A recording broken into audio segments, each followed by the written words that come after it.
Lumantad ang ilang pang mga dating empleyado ng RGMA Network sa Iloilo at pinangalanan ang isang mataas na opisyal ng GMA Manila na nanguna umano sa isang meeting tungkol sa special operations sa ratings. Nagpapatrol, Jean Castañeda. Kinumpirma ng dating program director at OIC station manager ng FM radio station ng RGMA Network sa Iloilo na si Romy Diamance na may special operations ang GMA sa Iloilo para umanong manipulahin ang TV at radio ratings doon.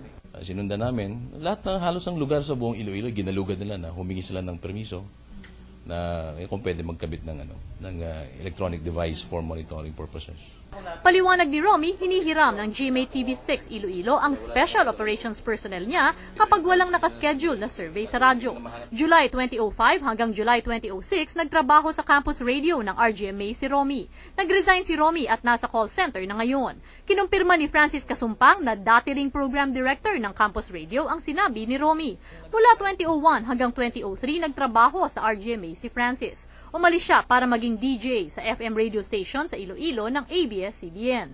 Hindi lang yung radio, yung DYSI dun sa amin, yung GMA radio, or campus radio Iloilo yung dapat na pinapakinggan nyo. Dapat yung TV station din ay dapat GMA 6. Survey periods for TV na iba dun sa survey periods sa radio. So they just attend sa meeting ng mga field coordinators sa TV. And they just tell me na okay na dun. Okay na kahit TV sa atin. Sabi ni na Francis at Romy, bagamat may lehitimong promotional activity sila buwan-buwan, mayroon ding special operations doon ng RGMA para manipulahin ang ratings. 20 to 30,000 pesos umano kada buwan ang pondo para sa lehitimong promotional activity. 150 hanggang 200,000 pesos naman umano ang pondo para sa special operations na ginagawa sa mga targeted survey areas lang kapag panahon ng survey. Mas malaki ang area, mas malaki ang budget. Kung meron ngang tao na medyo considered na leader in a specific or identified survey area, sasabihin niya, bibilhin natin yan kahit magkano. He can name or she can name his or her price. Basta, he or she can assure na magiging number 1 tayo sa area niya. So that's the order coming from the station manager. Who is Mr. Jonathan Cabillon, and who's still the station manager of TV, Iloilo, GMA, until now.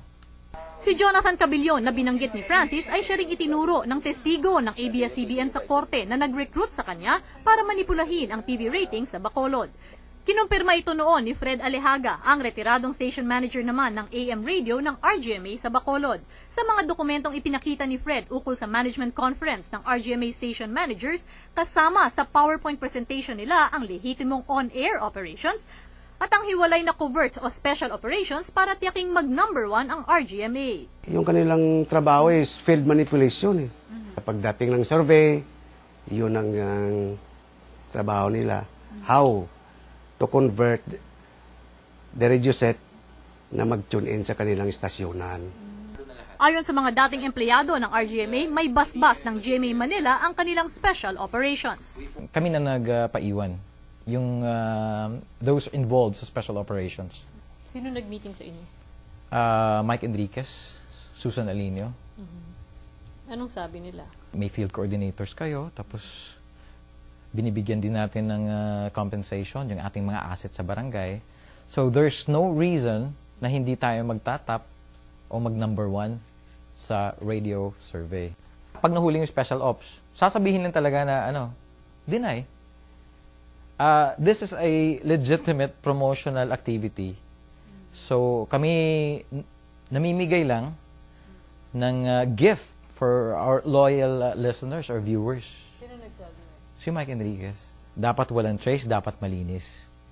Nauna na ring binanggit ng mga dating empleyado ng RGMA Bacolod ang nasabing opisyal ng GMA na umano'y sangkot sa manipulasyon ng media ratings. Alam talaga ni Mike Enriquez yon dahil katulad sa akin, I was receiving orders from our Vice President for AM Operations, ni Ma'am Susan Alinio, who is based in Cebu.